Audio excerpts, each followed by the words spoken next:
O yollardan geçip baryat Yavaş yavaş yaşlımızdan aramızı açıp baryat Ömür atlı hıvırtkıdır Kuşlar kimin uçup baryat Dostumuzu, düşmanımızı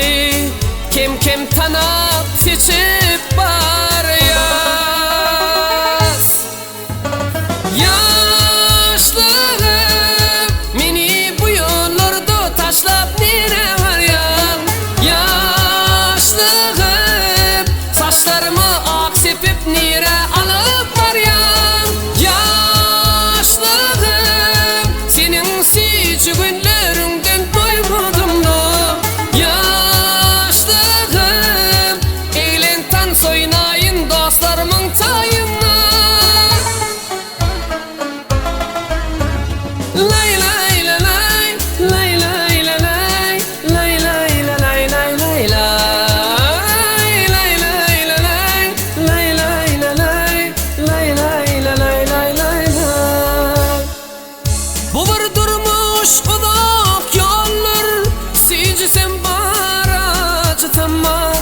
Yaşlı gidip dostlarımızın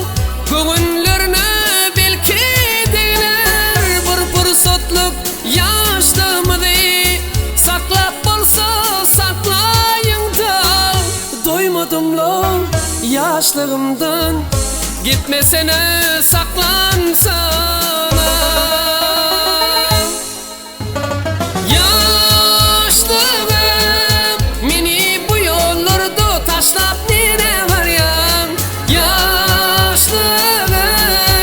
Taşlarımı aksepip nire alıp baryan Yaşlığım Senin sici günlerinden doymadım ben Yaşlığım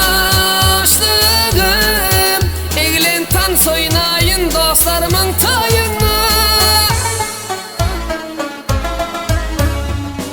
Barca